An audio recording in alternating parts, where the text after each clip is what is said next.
Good morning. Talon's back. Talon's back. I know it's been 2 episodes. 2 episodes. 2 episodes I've been gone. 14 to 15. On my travels. I kind of like Keith better. What? That's really... I know Equal. Keith was great. He probably looks better on camera than I do. Oh, for sure. For sure. But... Viewings were up through the roof. Well, thanks, guys. I really appreciate the support. Whether or not I'm here, I was here in spirit. I watched all you guys comment and like and share and subscribe, so you should keep that up. What did this say? It's your good side. Everything's backwards. All right. So, Rise and Grind. Episode 16. Episode 16. Mm-hmm. We're just past halfway to 30. We're just past halfway to 30. I don't know if that's a milestone, but... Good milestone. I think 16 is a good milestone because that means we've been doing this for 4 months. Longer because we've missed a few, but we didn't. That's pretty cool. We didn't miss 4 months of rising and grinding. Yeah. Every Saturday. So thanks grind, for getting us. Every this far. time I say the grind part, it just throws me off a little Why? bit. Just grind. I guess. All right. So today we're sponsored. We're not sponsored by. We're trying to get sponsored by AM Coffee. AM Coffee. So if anyone knows anyone at the Cedarburg Roastery or AM Coffee, their nitro cold brew's the bomb. It's really good. And so are their scones. The scones are what we refer to in the industry as game changing. The industry. Yes. And the scone connoisseur industry. They are game changing. They're amazing. Really good. So for episode 16, we're talking about laying it on the line. And when you first came to me with this episode title, I was like, we did that already. We did. Well, we did getting out of your comfort zone, right? Yeah, and that was episode 9, actually, so I looked it up. Getting out of your comfort zone is... Oh, this includes, like, you're going to have to get out of your comfort zone to do this, right? But I don't think that requires you to be vulnerable. Yeah. And laying it on the line requires a level of vulnerability that just getting out of your comfort zone isn't going to provide you, right? So what we mean by this is, like, the person who inspired the story is my girlfriend. Her name's Sofia Zobacheva. She's an aspiring artist. And for over the past year, she's gone a lot. She's really tried to progress her I don't know what her career or passion as an artist. And so she's really used to like making like websites, and she's been sharing on Facebook and selling her work and having a lot of success. And she messages me more than any other person I know, which I love. Well, because like you're on her motivational team. About business stuff. I love it. Oh yeah, that's awesome. Yeah, but I mean, she's been working really hard. She's been working really hard, like hours and hours a day. Yeah, hours and hours a day. Every day, like, how do I start an LLC? Should I do WordPress or Squarespace or Wix or whatever it may be? And they're all like really good questions. I'm glad she's asking because, you know, like I've spent a lot of time figuring that crap out myself that I'm hoping I'm saving her some time, but yeah, she's the one creating the art, which is the cool thing. Yeah. And so, putting all her work on a website and pulling all her work out there could definitely be considered, you know, getting out of your comfort zone, right? For someone who's not used to that. But what she's doing this time is she's actually opening up a booth at the Cedarburg Strawberry Fest. And she's going to be there with all of her work, with people walking by and judging and watching and looking at her work and critiquing her paintings. And I think that's another layer of getting out of your comfort zone. It's totally, like, there's so many different layers to it, right? So if you think about it, you know, first she created some art and showed it to some people, right? That's one thing. And then she started offering it to people. And then she started, like, selling it to friends. And now there's even the fine line between, you know, trying to sell something online where you're not, like, the person standing next to it talking to someone about it. Someone's just like, oh, I like that. And they go in the shopping cart and they buy it. No human interaction. She's standing, like, next to all of her art. And that's while people look at it. And that's really cool. Yeah, that's hard. I mean, that would give me anxiety, I think. Like, here, let me create all these things, now judge them. Do you want these in your home? Like, I don't know. That's nuts. It's nuts. And it's definitely, and it's inspiring, and it makes me take another look at, like, what am I doing to do that? How can I have that same level of vulnerability and chance taking? Yeah, and you need to do it the first time. The first time's always going to be the hardest time. The second time's always going to be easier because you've done it once already. You already got over the first time Yeah, shakes. yeah. And, there's going to be different spots. Maybe she does an art show next time, right? That's another level of vulnerability because that's not just people who are walking around a festival looking to just buy stuff. Yeah. And I'm sure there's a lot of art stuff there. So I'm sure there's a lot of art people there. But if you do like an art show or a gallery showing and you're standing by your art, like then there's critics. Oh, like, yeah. people who actually know stuff. So I think, this is a good next step for her. That's going to help propel her to her next step after that, right? And that's what we're always looking for is that next step, because without that next step, we're not going to know what we need to evolve. Yeah, we're all about that growth mindset. So what's do you have a story for us? Do you have an anecdote? Yeah, I was Oh, you have the Toastmasters, right? Yeah, Are you going to talk about that or I don't know if it necessarily has a place for this one. Okay. But it is definitely, Toastmasters is a really good way to get to the next level and put it on the line a little bit, right? Because you do need to get up in front of people to give speeches and stuff which is like huge that. for some people. It is really huge for some That's people. something that Yeah. But that was, for me, that was more just like stepping outside my comfort zone. I think, I haven't been in Toastmasters in 2 months just because the dates haven't lined up with other things I have going on. But like the next step for me there would be like enter a contest. So Toastmasters is general meetings, but then they have like regional contests. And it would be to enter a contest would be the next level for me. I was really thinking about like laying it out on the line from a jiu-jitsu school owner standpoint. Getting your students to go to tournaments, right? So that's huge because when you have your students go to a tournament, it's like you're laying your school's jiu-jitsu out on the line. Yeah, that's got to be nerve-wracking. It is. That's got to be. Oh my God, it's crazy. And responsible like for every single person out there is doing our jiu-jitsu. Like Yeah. they have their own pieces and parts to it, but it's like it's it's our curriculum, what we teach, our mindsets in jiu-jitsu that we teach. That when they go to a tournament, like it's laying the name of Nutriground out on the line, or like an MMA fight or something like that. Exactly. We have people who want to fight MMA, and we're like, you guys can't fight yet because you're not ready to take the gym's name in your hands and lay it out there. Right? There's a time and a place, and there's a reputation that you need to keep, and we need to make sure that you well represent what we stand for. Yeah. And all of our values and all of our skills and all that stuff. What we want to see out of a Nutriground fighter. Exactly.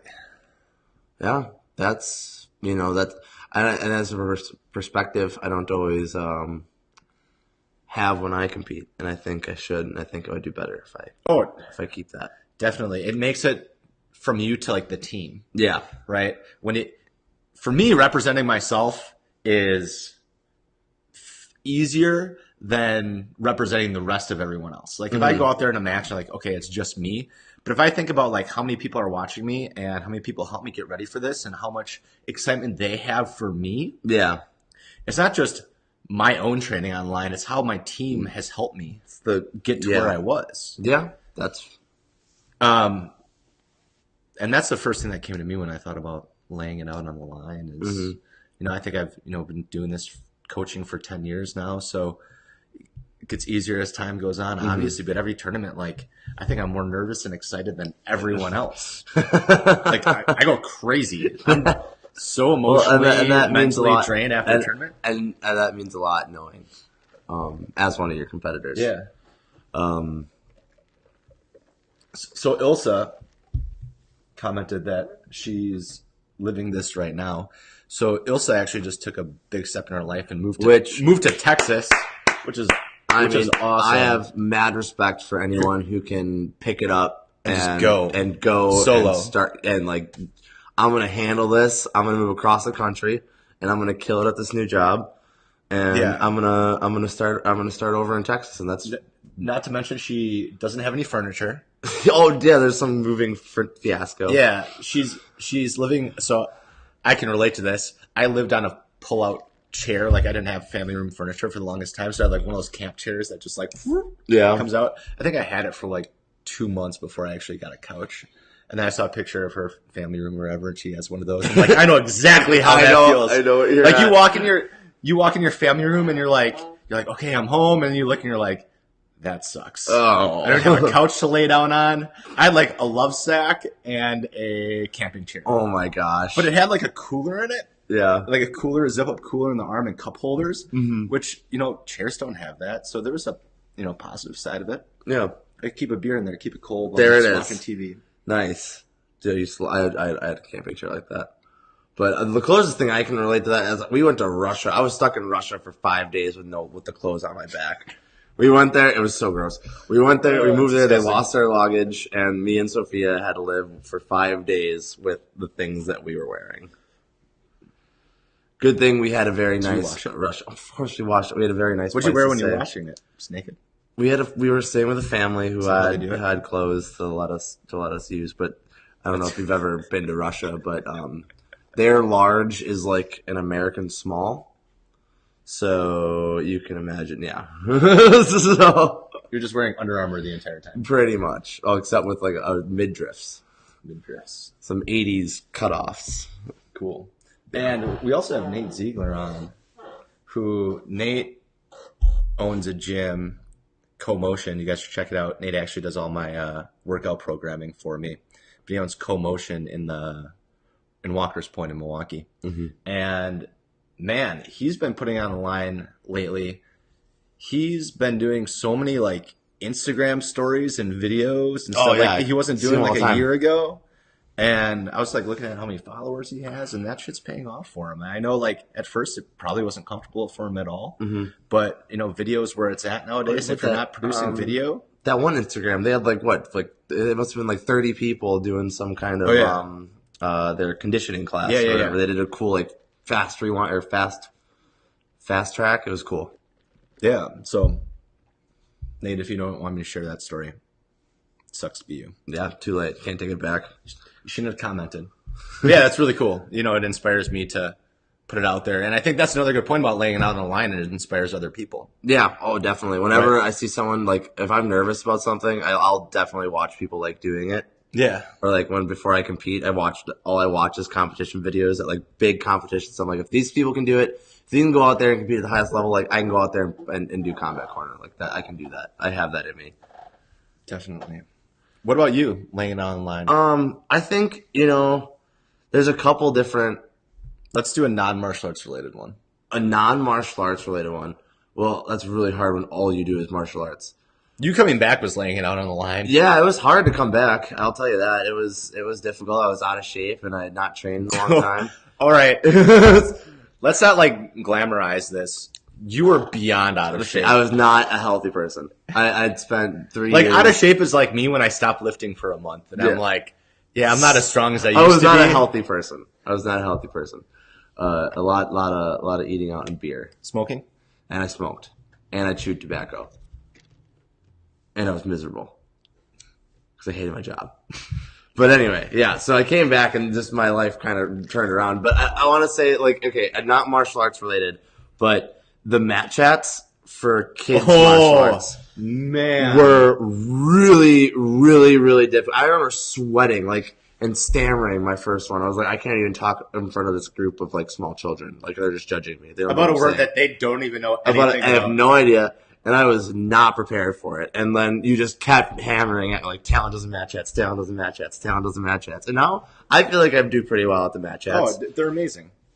They're amazing. So those of you guys who don't know is with our kids program, every month we cover a different topic or word, or sometimes it's not a word, it's more of a mindset sometimes. Yeah. Goal setting. Yeah. Integrity. For the kids. A lot of things that we talk about on Rise and Grind, right? Yeah. But we talk about this every day for 5-10 minutes with the kids before class. And we have followed curriculum with it, so the talks evolve throughout the month and play off of each other. And Talon gives the chats now, and he does really, really well at them. It was hard. That was tough. And then, oh my God, when I started doing the intros for the parents. Oh, yeah, intro lessons. Another awesome thing. Yeah, I was not impressed with myself, and I was like, I don't think I should do this. I think Perry should handle this part of business. Because like what I'm doing now is I'm selling as the kids program director, I'm Selling yourself. selling myself. I'm asking this person to trust me with their child, and I feel like that's just it's a huge thing to ask of somebody, and they don't always want to hear what you have to say. They just want to see what you're going to do. Mm-hmm. But I feel like I've got some things that you need to know, like so you're properly pre-framed so that nothing's a surprise for you. And here we go. And that I feel like I'm starting to get better at it, but it was definitely a point of vulnerability for me, for sure. And it was something that I was not comfortable with when I first started. What can I make you do next? I don't know. No, but it's hard. Like I can really only set you up with so many things for success, right? Mm-hmm. But until you go and do it, oh yeah, it's just different. And you know that first one's not going to be perfect, but it's going to be good. So Nikita with his vulgar foul language, but he just said, "What's up?" Yeah, I know. Well, keep it PG in the comments, guys. We have kids a lot kids of who watch, families who watch. So. As much as I enjoy your enthusiasm, it's nice to see you on the show. It happens. It does happen. But yeah, like it's that first step, right? Laying it on the line the first time. Every time after that, it's going to be a little bit easier. And then next time you lay it on the line for the next level, it's going to be easier than that. And then you're going to beef it. And then you have to go through our going through challenges and failure podcast to better learn how to deal with that. But totally messing something up is also good for you. Yeah, it is. And it's going to happen. As long as you reflect on it and you figure out why you messed it up and what you're going to do the next time. Failure is perfectly okay. So yeah, that's an important part about it. Leaving yourself vulnerable to failure. And I think that stops a lot of people. And I think we probably talked about that, so I don't want to be redundant. Yeah. But like a lot of people don't lay it on the line because they're afraid of some kind of they're afraid of messing up. They're afraid of failure. They're afraid of not succeeding with what they want. And then they let that stagnate themselves. So you are laying it out on the line July 8th. July 8th. July 8th. I am competing. Which like normally I would say competing for you isn't laying it out on the line because you've done it so many times now. It's like a regular thing for you. It's like part of your standard routine. I think this one's different because you're competing in a martial art that you don't train every day. No. Right? So it's in combat sambo. Right? I'm not doing combat sambo. No, I'm not that cool. I'm not that cool. No. Just sports sambo. Yeah, just sports sambo. So there's not hitting in it. But you're competing in sports sambo and you're representing both neutral ground and our dojo, right? Our dojo, yeah. So I'm going to be Riley Bodycomb's going to be coaching me, U.S. Sambo Nationals, and I am super, super excited. I competed once before in the rule set. And I just fell in love with it. It fits to my personality with how I like to grapple. It's a really fun rule set. So I really like the sport. And I've got this opportunity to have a really good coach and fly out there and compete in a national tournament. And I think my judo and my jiu-jitsu and all the things that we train here are going to come together and we're gonna do it. But it is, and when I think about it, I get a little nervous. I'm like, I've competed before. It doesn't matter what sport it's in. Like, it's the same thing. It's just it's different rules. Same thing, different rules. Yeah. Man, another you putting it on the line, because I keep pushing you. You're running your first booth at a festival, Grilling and Grafton, which they're not having their barbecue thing anymore, but it's still like the Grafton 4th of July festivities. We're going to have a booth in the kids zone. And Talon's gonna be teaching some kids some self-defense and breaking some boards with them. Yeah, and it's. I'm probably, I'll probably be there for a bit, but he's gonna be running a booth. So have you even ran a booth with me before? I wasn't able to the last time, I've never ran a booth. I've never done that before. And another thing is getting over talking to people who are already interested in the program was one thing. Now I'm talking to people who have what is this? People have signed up. You do Taekwondo? My kid's a black belt. Like what? Yeah. So that's going to be a fun one for you. But I think putting online doing that is going to make all the intros and chats so much easier. Here, right? Yeah. Oh, same. I believe. So, worthy of success. Okay, so our friend Keith here, the wonderful, The peanut gallery. the peanut gallery, always I think giving that's us. what you prefer. Adding value, right? Is it? It's the risk is worthy of success. Is what we're. If you feel like you're worthy. You're building up your own worth. Like, are you accepting like the fact that you feel like you're good enough for like your children, like to be like, am I good enough? Yeah. To accept this responsibility. Oh. Whatever the responsibility is. That's a really good point. So like You don't feel like having you're enough. having a good self-image will help you. You guys don't realize that Putting we it don't on do line. Rise and Grind for you. We do Rise and Grind for for us. ourselves. Yeah, ourselves. And you guys just Share it. get it like as we get it. And that's why we do this. All right, go ahead. But yeah, that's a perfect example. That's a really good idea that you brought up there, Keith. Is that that will stop you from being vulnerable and accepting these extra responsibilities. Is knowing that you're worthy of the success afterwards, worthy of the rewards of it, worthy of the responsibility or the lesson. And are you okay with change? Like when this succeeds, are you okay with the implications? Yeah, that like you're either going to be better or you're going to know what you have to work on. And I think a lot of people are comfortable, and that's going to be our next episode. We're just going to talk about comfort. I think will be maybe not our next one, but it's going to be a future one about just how people get stuck in the comfort zone. Oh yeah, And I think there's a good way to keep building up. So awesome. So I think that's all. That's what we got today. We got for today. Well, I don't know how much other stuff that we have going on, but you're putting it on the line in about an hour. You're teaching your first. Is this your first workshop? This is my first workshop. I have a lot of experience teaching, but this is my first time where people are coming. But I might be there. Yeah, Fuji might be there. I know so it's sketch. you might I'm be teaching nervous. some, I am nervous. Experienced I'm grapplers. I know. I'm excited for it. Right? But yeah, I think I got some. In my limited experience, I've gone out of my way to collect things like what do I bits of knowledge. Bits of knowledge, and I Yeah. feel like I've done that, and I feel like I have something to share, and that's why I'm doing this. So I really appreciate your support through it. I'm excited. Yeah, thank you. Cool. All right. Well, Rise and Grind, episode 16. If you like this, share it. Leave us a review. Even if Tag you your don't like it, friends. share it 'cause somebody else might like it. Even if you don't like it, still click the like button or the heart button. Because you like us, right? Yeah. Thanks. Awesome. Thanks, Later, guys.